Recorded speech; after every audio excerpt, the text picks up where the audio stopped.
Doctor ವಿಶೇಷ ಕಾರ್ಯಕ್ರಮಕ್ಕೆ ಸ್ವಾಗತ. ನಾನು ಮಧು ನಾಗರಾಜ್. ಒತ್ತಡದ ಜೀವನ, ಬದಲಾಗ್ತಾ ಇರೋ ಜೀವನ ಶೈಲಿ, ಜನರಿಗೆ ನೂರಾರು ಆರೋಗ್ಯ ಸಮಸ್ಯೆ, ಯಾವ ಸಮಸ್ಯೆಗೆ ಯಾವ ಚಿಕಿತ್ಸೆ ಅನ್ನೋದೇ ದೊಡ್ಡ ಚಿಂತೆ. ಇಂತಹ ಸಮಸ್ಯೆ ಇರೋರಿಗೆ ಒಂದೇ ವೇದಿಕೆಯಲ್ಲಿ ಸಿಗುತ್ತೆ ಉತ್ತರ.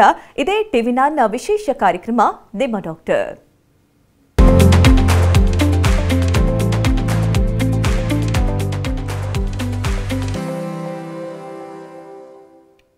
ಇತ್ತೀಚಿನ ದಿನಗಳಲ್ಲಿ ತಲೆನೋವಿನ ಸಮಸ್ಯೆ ಸಾಕಷ್ಟು ಜನರನ್ನ ಬಾಧಿಸ್ತಾ ಇದೆ. ಹೇಳಿ ಕೇಳಿ ಕಾಮನ್ ಅನ್ನುವಂಥ ರೀತಿಯಲ್ಲಿ ಕಂಡು ಬರ್ತಾ ಇದೆ. ನೆಗ್ಲೆಕ್ಟ್ ಮಾಡಿದ್ರೆ ಸಮಸ್ಯೆ ಕಟ್ಟಿಟ್ಟ ಬುತ್ತಿ. ಯಾಕೆಂದ್ರೆ ತಲೆನೋವಿಗೆ ನಾನಾ ಕಾರಣಗಳಿರುತ್ತೆ. ಟೆನ್ಷನ್ಗೆ ಕಂಡು ಬರುವಂತಹ ತಲೆನೋವು ಒಂದು ಕಡೆಯಾದ್ರೆ, ಮೈಗ್ರೇನ್ ನರ ಸಮಸ್ಯೆಯಿಂದಲೂ ಕೂಡ ತಲೆನೋವು ಕಾಣಿಸಿಕೊಳ್ಳುತ್ತೆ. ಹಾಗಾದ್ರೆ ಈ ತಲೆನೋವಿಗೆ ಇನ್ನು ಯಾವ್ಯಾವ ಕಾರಣಗಳಿದೆ, ಯಾರಲ್ಲಿ ಹೆಚ್ಚಾಗಿ ಕಾಣಿಸಿಕೊಳ್ಳುತ್ತೆ, ತಲೆನೋವು ಯಾವ್ಯಾವ ಸಮಸ್ಯೆಯ ಮುನ್ಸೂಚನೆ, ಚಿಕಿತ್ಸೆ ಏನು, ಇದೆಲ್ಲದರ ಬಗ್ಗೆ ಮಾಹಿತಿಯನ್ನು ನೀಡೋಕೆ ಇವತ್ತು ನಮ್ಮ ಕಾರ್ಯಕ್ರಮದಲ್ಲಿ ನಮ್ಮ ಜೊತೆ ಇದ್ದಾರೆ ಸಕ್ರಾ ವರ್ಡ್ ಹಾಸ್ಪಿಟಲ್ನ ನ್ಯೂರಾಲಜಿಸ್ಟ್ ಹಾಗೆ ಪಾರ್ಕಿನ್ಸನ್ ಸ್ಪೆಷಲಿಸ್ಟ್ ಆದಂತಹ ಡಾಕ್ಟರ್ ಹೇಮಾ ಕೃಷ್ಣ ಅವರು. ಬನ್ನಿ ಅವರನ್ನ ಕಾರ್ಯಕ್ರಮಕ್ಕೆ ವೆಲ್ಕಮ್ ಮಾಡಿಕೊಳ್ಳೋಣ. ಡಾಕ್ಟರ್ ನಮಸ್ತೆ, ಕಾರ್ಯಕ್ರಮಕ್ಕೆ ಸ್ವಾಗತ. ನಮಸ್ಕಾರ. ಡಾಕ್ಟರ್, ತಲೆನೋವು ಸಮಸ್ಯೆ ಇತ್ತೀಚಿನ ದಿನಗಳಲ್ಲಿ ಸಾಧಾರಣ ಅನ್ನುವಂಥ ರೀತಿಯಲ್ಲಿ ಕಂಡು ಬರ್ತಾ ಇದೆ. ಯಾರಿಗೆ ಕೇಳಿದ್ರು ತಲೆನೋವ್ತಾ ಇದೆ, ಟೆನ್ಷನ್ ಇಂದ ಹೆಚ್ಚಾಗ್ತಾ ಇದೆ, ಮೈಗ್ರೇನ್ ಇದೆ ಅನ್ನುವಂಥ ಪದಗಳನ್ನು ಬಳಸ್ತಲೇ ಇರ್ತಾರೆ. ಯಾವ ಕಾರಣದಿಂದಾಗಿ ತಲೆನೋವು ಕಾಣಿಸ್ಕೊಳ್ಳುತ್ತೆ ಅಂತೀರಾ? ಸೊ ಫಸ್ಟ್ಲಿ, ಈ ತಲೆನೋವು ಅನ್ನೋದು ತುಂಬ ಸಾಧಾರಣವಾಗಿ ನಾವು ನೋಡೋ ಕಾಯಿಲೆ. ಇದು ತುಂಬ ಕಾರಣಗಳಿಂದ ಬರ್ಬೋದು. ಇಟ್ ಕ್ಯಾನ್ ಬಿ ಸಿಂಪಲ್ ಸ್ಟ್ರೆಸ್ಸಿಂದಾನು ತಲೆನೋವು ಬರ್ಬೋದು, ಹಾಗೆ ಸಿವಿಯರ್ ಡಿಸೀಸಸ್ಸಿಂದಾನು ತಲೆನೋವು ಬರ್ಬೋದು. ಸೊ ಈ ಮೈಗ್ರೇನ್ ಅವೇರ್ನೆಸ್ ವೀಕ್ ಇರೋದ್ರಿಂದ ತಲೆನೋವು ಬಗ್ಗೆ ನಾವು ಕ್ಲಿಯರಾಗಿ ತಿಳ್ಕೊಳ್ಳೋದು ಮುಖ್ಯ. ಸೊ ತಲೆನೋವು ಎರಡು ಪ್ರಕಾರ ಇರುತ್ತೆ. ಸೊ ಏನು ಕಾರಣ ಇಲ್ದಿದ್ದರೆ ಬರೋ ತಲೆನೋವನ್ನ ನಾವು ಪ್ರೈಮರಿ ಹೆಡ್ಡೇಕ್ ಅಂತ ಹೇಳ್ತೀವಿ. ಇದರಲ್ಲಿ ಮೈಗ್ರೇನ್ ಆಗಲಿ, ಟೆನ್ಷನ್ ಟೈಪ್ ಹೆಡ್ಡೇಕ್ ಆಗಲಿ, ಅಥವಾ ಸ್ಟ್ರೆಸ್ ರಿಲೇಟೆಡ್ ಆರ್ ಹಾರ್ಮೋನಲ್ ಹೆಡ್ಡೇಕ್ಸ್ ಅಂತ ಕಾರಣಗಳಿದೆ. ಹಾಗೆ ಏನಾದರೂ ಕಾರಣದಿಂದ ಬರೋ ತಲೆನೋವನ್ನ ನಾವು ಸೆಕೆಂಡ್ರಿ ಹೆಡ್ಡೇಕ್ಸ್ ಅಂತ ಹೇಳ್ತೀವಿ. ಇದು ಸಿಂಪಲ್ ವೈರಲ್ ಫೀವರಿಂದ ಬರೋ ತಲೆನೋವು ಆಗ್ಬೋದು, ಹಾಗೆ ರೇರ್ಲಿ ಬ್ರೈನ್ ಟ್ಯೂಮರ್ ಆಗಲಿ, ಬ್ರೈನಲ್ಲಿ ಬ್ಲೀಡಿಂಗ್ ಆಗಲಿ, ಈ ಥರ ಕಾರಣಗಳಿಂದನೂ ತಲೆನೋವು ಬರ್ಬೋದು. ಸೊ ಈ ಎರಡನ್ನ ಡಿಫ್ರೆನ್ಷಿಯೇಟ್ ಮಾಡೋದು ತುಂಬ ಮುಖ್ಯ. ಅಂದರೆ ಎಷ್ಟು ಸ್ಟೇಜಸ್ಗಳಿದೆ ತಲೆನೋವಲ್ಲಿ, ಯಾವ್ಯಾವ ಸಮಸ್ಯೆಯಿಂದಾಗಿ ತಲೆನೋವು ಕಾಣಿಸ್ಕೊಳ್ಬಹುದು, ಯಾವುದರ ಮುನ್ಸೂಚನೆ ಅಂತ ಹೇಳ್ತೀರಾ? ಹಾಂ, ಜನರಲಿ ಎಲ್ಲ ತಲೆನೋವು ಡೇಂಜರಸ್ ಏನೂ ಇಲ್ಲ. ಮೋಸ್ಟ್ ಆಫ್ ದ ತಲೆನೋವು ನಮಗೆ ಕಾಮನ್ ಹೆಡ್ಏಕ್ಸ್. ಆದರೆ ಕೆಲವು ಸಿಮ್ಟಮ್ಸ್ ಇರುತ್ತೆ, ಅದನ್ನು ನಾವು ರೆಡ್ ಫ್ಲ್ಯಾಗ್ಸ್ ಅಂತ ಹೇಳ್ತೀವಿ. ಆ ರೆಡ್ ಫ್ಲ್ಯಾಗ್ಸ್ ನಾವು ನೋಡಿದ್ರೆ ನಾವು ಡೆಫಿನೆಟ್ಲಿ ಅದಕ್ಕೆ ಟೆಸ್ಟ್ ಮಾಡಬೇಕಾಗತ್ತೆ. ಫಾರ್ ಎಕ್ಸಾಂಪಲ್, ಈಗ ತಲೆನೋವು ಓಲ್ಡ್ ಏಜಲ್ಲಿ ಬಂದರೆ, ಅಂದರೆ 50 ವರ್ಷ ಆಮೇಲೆ ಬಂದಿರೋ ತಲೆನೋವನ್ನ ನಾವು ಟೆಸ್ಟ್ ಮಾಡಬೇಕಾಗತ್ತೆ. ಹಾಗೆ ನಮ್ಮ ಪೇಷಂಟ್ಸ್ ಹೇಳ್ತಾ ಇರ್ತಾರೆ, ಡಾಕ್ಟ್ರೇ ನನ್ನ ತಲೆನೋವು ತುಂಬ ಸಿವಿಯರ್ ಆಗಿದೆ, ನನ್ನ ಲೈಫಲ್ಲಿ ಅಷ್ಟು ಸಿವಿಯರ್ ತಲೆನೋವು ಯಾವಾಗಲೂ ನೋಟಿಸ್ ಮಾಡಿಲ್ಲ ಅಂತ ಹೇಳ್ತಾರೆ. ಆ ಥರ ತಲೆನೋವು ಇದ್ದಾಗಲೂ ನಾವು ಅದನ್ನು ಸೀರಿಯಸ್ ಆಗಿ ತಗೋಬೇಕಾಗತ್ತೆ. ಹಾಗೆ ತಲೆನೋವು ಜೊತೆ ನಮಗೆ ಡಬಲ್ ವಿಷನ್ ಇದ್ದರೆ, ಅಂದರೆ ಡಬಲ್ ಆಗಿ ಕಾಣ್ತಾ ಇದ್ದರೆ, ಕಂಟಿನ್ಯೂಯಸ್ ವಾಮಿಟಿಂಗ್ಸ್ ಇದ್ದರೆ, ಇದು ನಾವು ಟೆಸ್ಟ್ ಮಾಡಬೇಕಾಗತ್ತೆ. ಅಂದರೆ ಯಾವ ಏಜ್ ಅವರಲ್ಲಿ ಈ ತಲೆನೋವು ಹೆಚ್ಚಾಗಿ ಕಾಣಿಸ್ಕೊಳ್ಳುತ್ತೆ? ಜನರಲಿ ತಲೆನೋವು ನಮಗೆ ಮಿಡಲ್ ಏಜ್ ಅಂತ ಹೇಳ್ತೀವಿ, ಅಡೋಲಸೆನ್ಸ್ ಅಂತ ಹೇಳ್ತೀವಿ, ಆ ವಯಸ್ಸಲ್ಲಿ ಬರ್ಬೋದು. And it is more common in females, ಲೇಡೀಸಲ್ಲಿ ಜಾಸ್ತಿಯಾಗಿ ಬರುತ್ತೆ. ಆದರೆ ನಾವು 5 ವರ್ಷದಿಂದ ಏಜ್ ಇರೋ ಮಕ್ಳಿಗೇನು ತಲೆನೋವು ನೋಡಿದ್ದೀವಿ, ಹಾಗೆ 60 ಇಯರ್ಸ್ ಆಮೇಲೆ ಬಂದಿರೋ ತಲೆನೋವನ್ನು ನೋಡಿದ್ದೀವಿ. ಜನರಲಿ ಈ ಕಾಮನ್ ಏಜ್ ಬಿಟ್ಟು ಓಲ್ಡ್ ಏಜ್ ಅಥವಾ ಯಂಗ್ ಏಜಲ್ಲಿ ಬರೋ ತಲೆನೋವಲ್ಲಿ ಟೆಸ್ಟಿಂಗ್ ಬೇಕಾಗ್ಬೋದು. ನೀವು ಹೇಳಿದ್ರಿ ಲೇಡೀಸಲ್ಲಿ ಹೆಚ್ಚಾಗಿ ತಲೆನೋವು ಕಾಣಿಸ್ಕೊಳ್ಳುತ್ತೆ ಅಂತ, ಯಾವ ಕಾರಣದಿಂದಾಗಿ ಕಾಣಿಸ್ಕೊಳ್ಬೋದು ಅಂತ? ಹಾಂ, ತಲೆನೋವು ಜನರಲಿ ನಾವು ಏನು ಅನ್ಕೊತೀವಿ ಅಂದರೆ ಬ್ಲಡ್ ವೆಸಲ್ ಡೈಲೇಷನಿಂದ, ಅಂದರೆ ಬ್ಲಡ್ ವೆಸಲ್ ದಪ್ಪ ಆದರೆ ಜನರಲಿ ಬರುತ್ತೆ. ಸೊ ಲೇಡೀಸಲ್ಲಿ ಪೀರಿಯಡ್ಸ್ ಟೈಮಲ್ಲಿ ಹಾರ್ಮೋನಲ್ ಫ್ಲಕ್ಚುಯೇಷನ್ಸಿಂದ ಇದು ಇನ್ನೂ ಮೋರ್ ಪ್ರೊನೌನ್ಸ್ಡ್ ಆಗಿರುತ್ತೆ. ಅದಕ್ಕೋಸ್ಕರ ಜನರಲಿ ಫೀಮೇಲ್ಸಲ್ಲಿ ಇದು ಜಾಸ್ತಿ ಬರುತ್ತೆ. ಹಾಗೆ ಪ್ರೆಗ್ನೆನ್ಸಿ ಟೈಮಲ್ಲಿನೂ ತುಂಬ ಹಾರ್ಮೋನಲ್ ಫ್ಲಕ್ಚುಯೇಷನ್ಸ್ ಇರುತ್ತೆ. ಸೊ ಅದರಿಂದನೂ ತಲೆನೋವು ಟ್ರಿಗರ್ ಆಗ್ಬೋದು. Then in general if suppose ಯಾರಾದರೂ ತುಂಬ ಟೆನ್ಷನ್ ತಗೊಳ್ಳೋ ಅವರಿದ್ರೇನು ಅದರಿಂದನೂ ನಮಗೆ ತಲೆನೋವು ಪ್ರೆಸಿಪಿಟೇಟ್ ಆಗ್ಬೋದು. ಅಂದರೆ ಈ ತಲೆನೋವು ಹೆಚ್ಚಾಗೋದಕ್ಕೆ ಲೈಫ್ ಸ್ಟೈಲ್ ಎಷ್ಟು ಕಾರಣ ಅಂತ ಹೇಳ್ತೀರಾ? ಲೈಫ್ ಸ್ಟೈಲ್ ತುಂಬ ಇಂಪಾರ್ಟೆಂಟು. ಯಾಕಂದರೆ ನಾವು ಎಷ್ಟೋ IT ಪ್ರೊಫೆಷ್ನಲ್ಸ್ನ ನೋಡಿದ್ದೀವಿ, ತಲೆನೋವಿದೆ ಅಂತ ಬರ್ತಾರೆ, ಬಟ್ ಅವರು ಡೀಟೇಲ್ ಲೈಫ್ ಸ್ಟೈಲ್ ನೋಡಿದಾಗ ಇಂಪ್ರಾಪರ್ ಸ್ಲೀಪು, ಸ್ಕಿಪ್ಪಿಂಗ್ ಮೀಲ್ಸ್, ತುಂಬ ಟೆನ್ಷನ್ ತಗೊಳ್ಳೋದು, ಸ್ಟ್ರೆಸ್ಸಾರ್ಸ್ ಜಾಸ್ತಿ, ಅಥವಾ ಡಿಹೈಡ್ರೇಷನು, ಪುವರ್ ಪೋಶ್ಚರ್, ಅಂದರೆ not maintaining A good posture while working, ಇದೆಲ್ಲ ಪ್ರೆಸಿಪಿಟೇಟ್ ಮಾಡುತ್ತೆ. ಸೊ ಈ ಪೇಷಂಟ್ಸಲ್ಲೆಲ್ಲ ಏನು ಮೆಡಿಸಿನ್ಸು ಬೇಕಾಗಿಲ್ಲ, ಲೈಫ್ ಸ್ಟೈಲ್ ಕರೆಕ್ಟ್ ಮಾಡಿದ್ರೆ ಸಾಕು, ಸೊ ತಲೆನೋವು ಚೆನ್ನಾಗಾಗ್ಬಿಡುತ್ತೆ. ಸೊ ನಾವೇನು ತಿಳ್ಕೊಬೇಕಂದ್ರೆ ತಲೆನೋವು ಏನೋ ದೊಡ್ಡ ಕಾಯಿಲೆ ಅಂತ ಇಲ್ಲ, ಮೆನಿ ಟೈಮ್ಸ್ ಅದು ಜಸ್ಟ್ ಲೈಫ್ ಸ್ಟೈಲ್ ಪ್ರಾಬ್ಲಮ್ ಆಗಿ ಇರ್ಬೋದು. ಸೊ ಅದು ನಾವು ಐಡೆಂಟಿಫೈ ಮಾಡ್ಕೋಬೇಕು. ಅದಕ್ಕೋಸ್ಕರನೇ ನಾವು ಎಲ್ಲ ಪೇಷಂಟ್ಸ್ಗೆ ಹೆಡ್ಏಕ್ ಡೈರಿ ಅಂತ ಮೇಂಟೈನ್ ಮಾಡಿ ಅಂತ ಹೇಳ್ತೀವಿ. ಅಂದರೆ ಅದರಲ್ಲಿ ಅವರು ಬೆಳಗ್ಗೆಯಿಂದ ಸಂಜೆ ತನಕ ಏನೇನು ಆ್ಯಕ್ಟಿವಿಟೀಸ್ ಮಾಡ್ತಾರೆ, ಫುಡ್ ಟೈಮಿಂಗ್ಸ್ ಹೇಗಿದೆ, ಎಷ್ಟು ಸ್ಲೀಪ್ ಇದೆ, ಎಷ್ಟು ವಾಟರ್ ತಗೋತಾ ಇದ್ದಾರೆ, ಹಾಗೆ ತಲೆನೋವು ಎಷ್ಟು ಫ್ರೀಕ್ವೆಂಟಾಗಿ ಬರ್ತಾ ಇದೆ. ಈ ಥರ ಹೆಡ್ಏಕ್ ಡೈರಿಯಲ್ಲಿನೇ ನಾವೊಂದು ಪೇಷಂಟ್ಗೆ ನೋಡಿದ್ದೀವಿ, ಅವ್ರಿಗೆ ಎಲ್ಲ ತಿಂಗಳು ಪೀರಿಯಡ್ಸ್ ಟೈಮಲ್ಲಿ ಮಾತ್ರ ತಲೆನೋವು ಬರುತ್ತೆ. ಅದನ್ನು ಹಾರ್ಮೋನಲ್ ಹೆಡ್ಏಕ್ ಅಂತ ಹೇಳ್ತೀವಿ. ಸೊ ಟ್ರ್ಯಾಕಿಂಗ್, ತಲೆನೋವನ್ನ ಟ್ರ್ಯಾಕ್ ಮಾಡೋದು ತುಂಬ ಇಂಪಾರ್ಟೆಂಟ್. ಕೆಲವರು ಈಗ ತಲೆನೋವು ಬಂದಂಥ ಸಂದರ್ಭದಲ್ಲಿ ಒಂದು ಕೋಲ್ಡ್ ಆಗಿರುತ್ತೆ, ಇಲ್ಲ ಕೆಲವರು ತಮ್ಗೆ ತಾವೇ ಇಲ್ಲ ನನಗೆ ಮೈಗ್ರೇನ್ ಇದೆ ಹಾಗಾಗಿ ತಲೆನೋವು ಬರ್ತಾ ಇದೆ ಅಂತ ಹೇಳಿ ಅಂದ್ಕೊಂಡು ಬಿಟ್ಬಿಡ್ತಾರೆ. ಆ ರೀತಿ ನೆಗ್ಲೆಕ್ಟ್ ಮಾಡೋರಿಗೆ ಏನು ಹೇಳ್ತೀರಾ? ಇದು ತುಂಬ ಇಂಪಾರ್ಟೆಂಟ್ ಪ್ರಶ್ನೆ. ಯಾಕಂದರೆ ನಾವು ಜನರಲಿ 2 ಪ್ರಕಾರ ಪೇಷಂಟ್ಸ್ ನೋಡ್ತೀವಿ. ಒಂದು ಪೇಷಂಟು ಯಾವ ತಲೆನೋವು ಇದ್ರೇನು ಇದು ಸಾಧಾರಣವಾಗಿರೋ ಕಾಯಿಲೆ ಅಂತ ಮೆಡಿಕಲ್ ಶಾಪ್ಗೆ ಹೋಗಿ ಪೇನ್ ಕಿಲ್ಲರ್ಸ್ ತಗೋತಾ ಇರ್ತಾರೆ. ಇನ್ನೊಂದು ಕ್ಯಾಟಗರಿ ಏನಂದರೆ ಸಿಂಪಲ್ ಸ್ಟ್ರೆಸ್ ರಿಲೇಟೆಡ್ ತಲೆನೋವಿಗೇನು ನನಗೇನೋ ದೊಡ್ಡ ಕಾಯಿಲೆ ಇದೆ, ನನಗೇನೋ ಬ್ರೈನ್ ಟ್ಯೂಮರ್ ಇರ್ಬೋದು, ನನಗೆ ಸ್ಕ್ಯಾನ್ ಮಾಡಿ ಡಾಕ್ಟ್ರೇ ಅಂತ ಬರ್ತಾರೆ. ಸೊ ಫಸ್ಟ್ಲಿ ತಲೆನೋವು ಸಿಮ್ಟಮ್ಸ್ ನೋಡಿಕೊಂಡು ಆ ರೆಡ್ ಫ್ಲ್ಯಾಗ್ಸ್ ಏನಾದರೂ ಇದ್ದರೆ ಆವಾಗ ನಾವು ಟೆಸ್ಟ್ ಮಾಡಬೇಕಾಗತ್ತೆ. ಆ್ಯಂಡ್ ರೆಗ್ಯುಲರ್ ಪೇನ್ ಕಿಲ್ಲರ್ಸ್ ತಗೊಳ್ಳೋದು ಅಷ್ಟು ಒಳ್ಳೆ ವಿಷಯ ಇಲ್ಲ. ಯಾಕಂದರೆ ಒಂದು ಪೇನ್ ಕಿಲ್ಲರ್ಸ್ ಇನಿಷಿಯಲಿ ಕೆಲಸ ಆಗುತ್ತೆ, ಹೋಗ್ತಾ ಹೋಗ್ತಾ ಅದು ಎಫೆಕ್ಟ್ ಹೋಗುತ್ತೆ. ಸಿಮಿಲರ್ಲಿ ಅದು ಪೇನ್ ಕಿಲ್ಲರ್ಸಿಂದ ಕಿಡ್ನಿ ಡ್ಯಾಮೇಜು ಆ ಥರ ಹೊಸ ಕಾಂಪ್ಲಿಕೇಶನ್ಸು ಬರ್ಬೋದು. ಸೊ ಯಾರಿಗಾದರೂ ರಿಪೀಟೆಡ್ ಹೆಡ್ಏಕ್ಸ್ ಬರ್ತಾ ಇದ್ದರೆ ಇಟ್ ಈಸ್ ಆಲ್ವೇಸ್ ಬೆಟರ್ ಒಂದು ನ್ಯೂರಾಲಜಿಸ್ಟ್ಗೆ ತೋರಿಸ್ಕೊಂಡು ಎವ್ಯಾಲ್ಯೂಯೇಟ್ ಮಾಡೋದು. ಇನ್ನು ಡಾಕ್ಟರ್, ಯಾವ ಭಾಗದಲ್ಲಿ ಅಂದರೆ ತಲೆಯ ಯಾವ ಭಾಗದಲ್ಲಿ ಹೆಚ್ಚು ಪೇಯ್ನ್ ಆಗಿದ್ರೆ ಅದು ಸಮಸ್ಯೆ ಅಂತ ಹೇಳ್ತೀರಾ? ಕ್ಲಿಯರಾಗಿ ಈ ಭಾಗದಲ್ಲಿ ಆದರೆ ಇದು ಸೀರಿಯಸ್ ಪ್ರಾಬ್ಲಮ್ ಅಂತ ಹೇಳೋಕ್ಕಾಗಲ್ಲ. ಆದರೆ ಹೈ ಬಿ ಪಿ ಅಂದ್ಕೊಳ್ಳಿ, ಹೈ ಬಿ ಪಿಯಿಂದ ಬರೋ ತಲೆನೋವು ಕತ್ತು ಭಾಗದಲ್ಲಿ ಬರುತ್ತೆ. ಮೈಗ್ರೇನ್ ತಲೆನೋವು ಒಂದು ಕಡೆ ಬರುತ್ತೆ, ಎಸ್ಪೆಷಲಿ ಟೆಂಪಲ್ ರೀಜನ್ ಅಂತ ಹೇಳ್ತೀವಿ ನಾವು, ಆ ರೀಜನಲ್ಲಿ ಬರುತ್ತೆ. ಟೆನ್ಷನ್ ಟೈಪ್ ಹೆಡ್ಏಕ್ ಅಂತ ಹೇಳ್ತೀವಿ, ಅದು ಫ್ರಂಟಲ್ಲಿ ಬರುತ್ತೆ. ಸೊ ಯಾವುದು ಭಾಗದಲ್ಲಿ ಬರ್ತಾ ಇದೆ ಅಂತ ನೋಡಿಕೊಂಡು ಸೀರಿಯಸ್ ಅಂತ ಹೇಳೋಕ್ಕಾಗಲ್ಲ.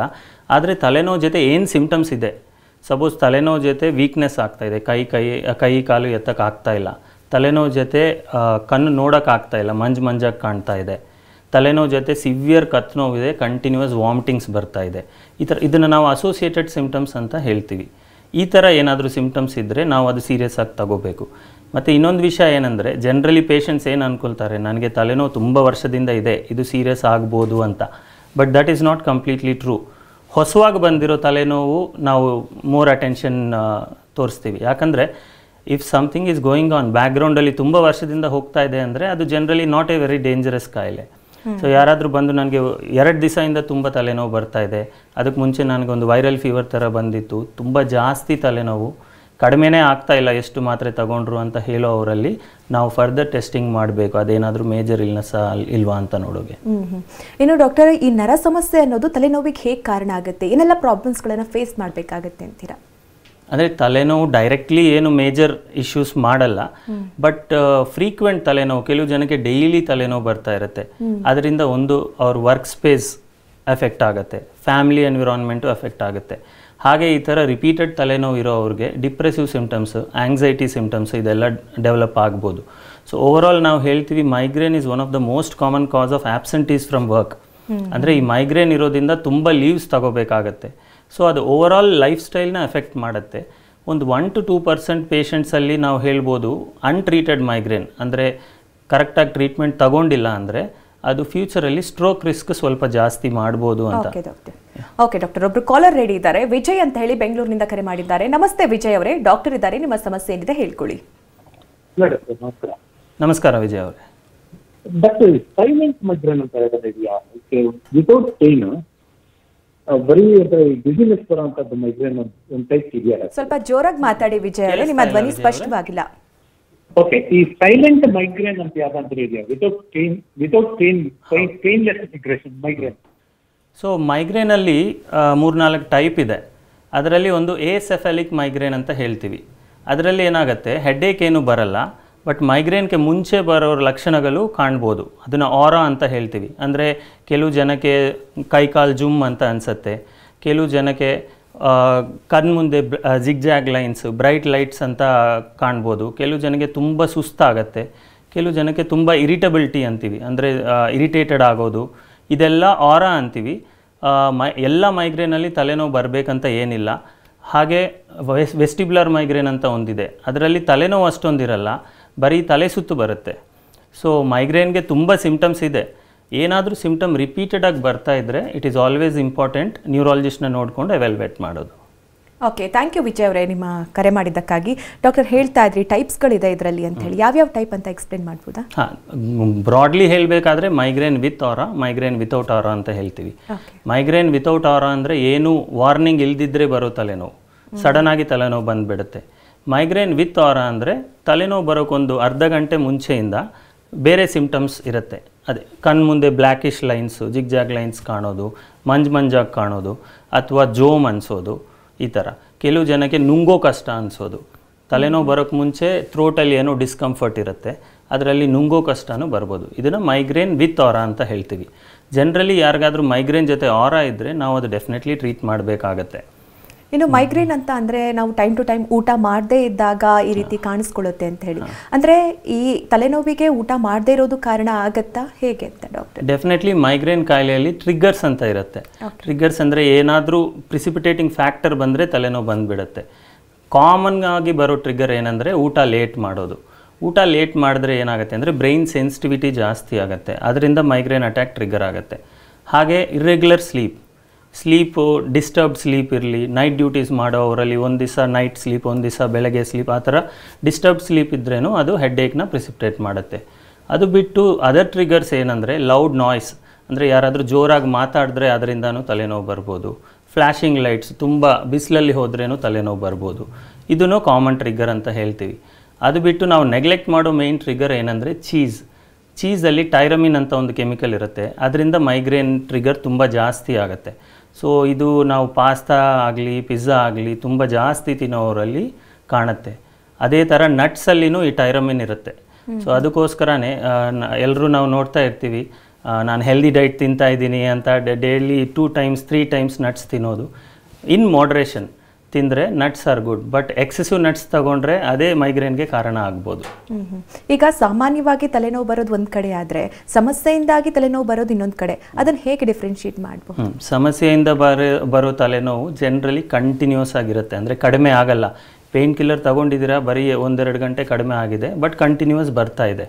ಅದ್ರ ಜೊತೆ ನಾವು ಮುಂಚೆ ಡಿಸ್ಕಸ್ ಮಾಡಿರೋ ಥರ ಬ್ಲರಿಂಗ್ ಆಫ್ ವಿಷನ್, ಅಂದರೆ ಕಣ್ಣು ಎಫೆಕ್ಟ್ ಆಗೋದು, ಕಂಟಿನ್ಯೂಸ್ ವಾಂತಿ ಆಗೋದು, ಅಥವಾ ರೀಸೆಂಟ್ ಹೆಡ್ ಇಂಜುರಿ, ಏನಾದರೂ ತಲೆಗೆ ಏಟಾಗಾದ್ಮೇಲೆ ತಲೆನೋವು ಬರೋದು, ಈ ಥರ ಇರೋದು ಡೆಫಿನೆಟ್ಲಿ ಸೀರಿಯಸ್ ಆಗಿ ತಗೋಬೇಕು ನಾವು. ಹಾಗೆ ಕೆಲವು ಜನಕ್ಕೆ ತಲೆನೋವು ಜೊತೆ ಫಿಟ್ಸೂ ಬರ್ಬೋದು, ಪ್ರಜ್ಞೆ ತಪ್ಪೋದು, ಈ ಥರ.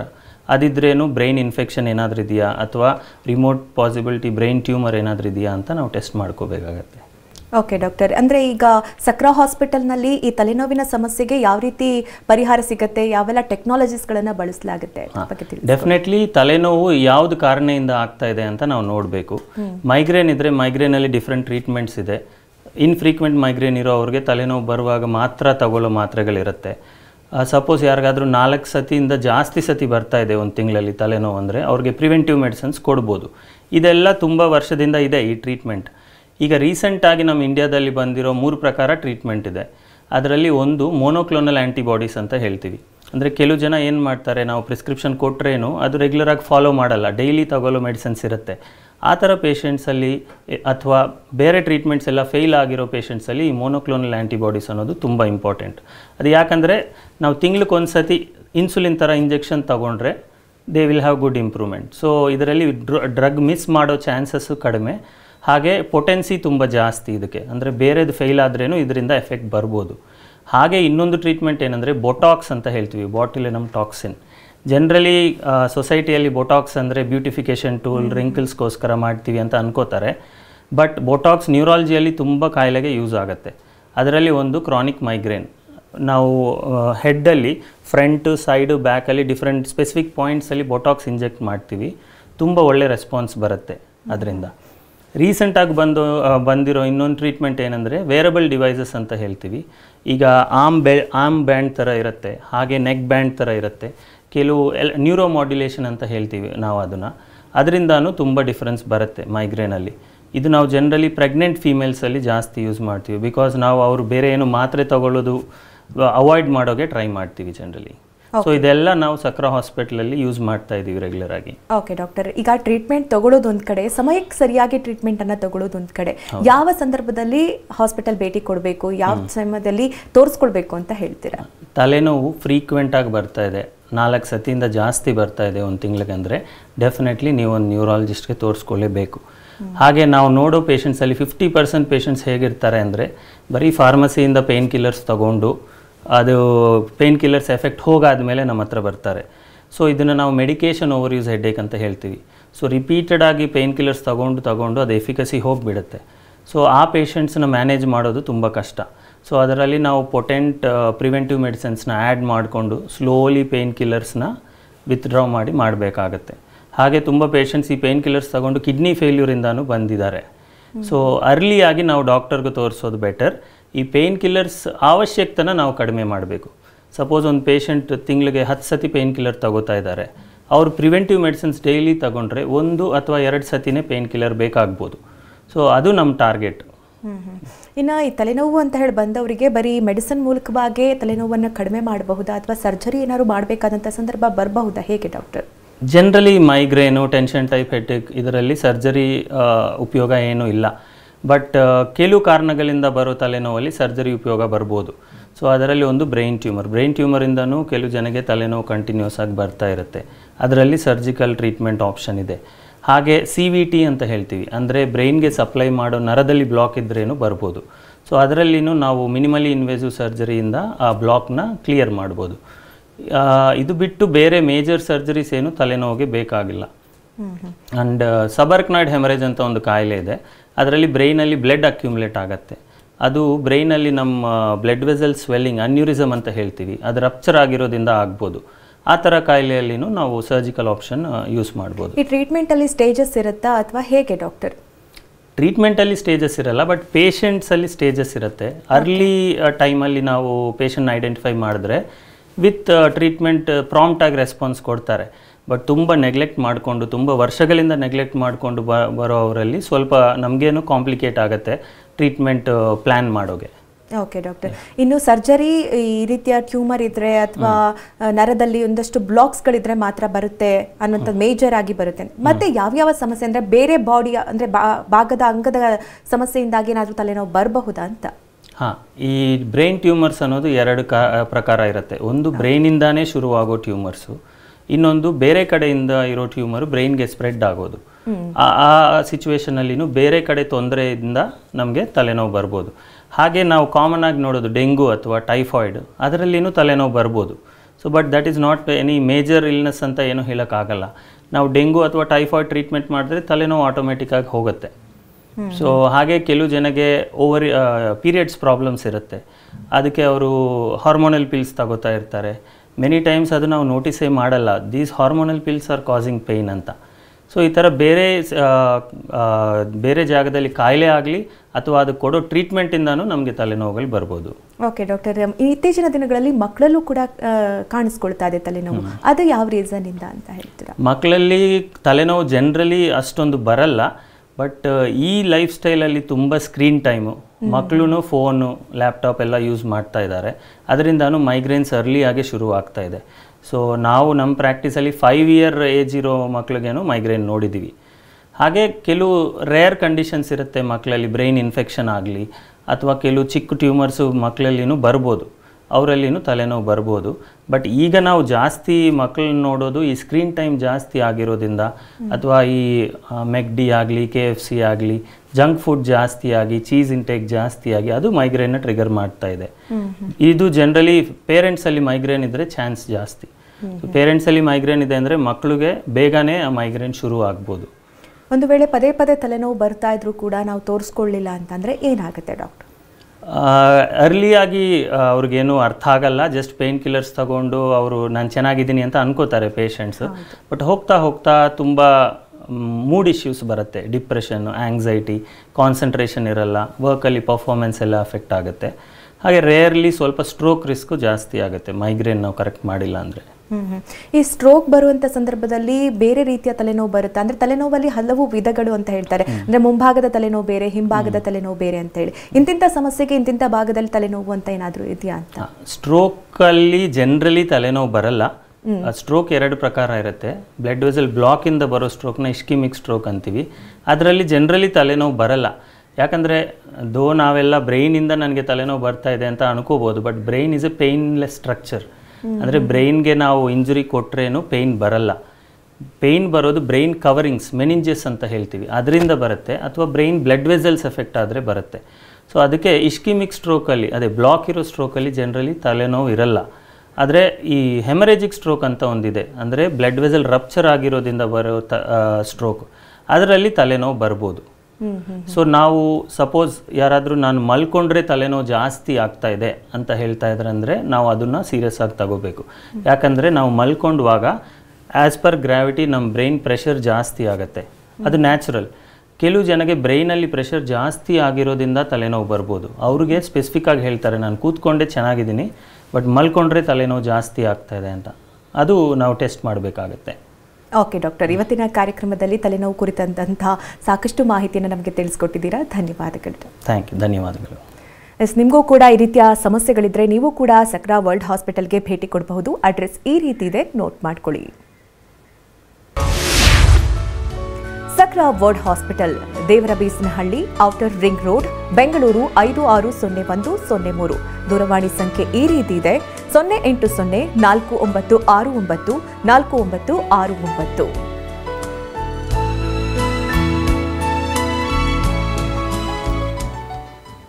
ಇದು ಇವತ್ತಿನ ನಿಮ್ಮ ಡಾಕ್ಟರ್. ನಿರಂತರ ಸುದ್ದಿಗಾಗಿ ನೋಡ್ತಾ ಇರಿ TV9.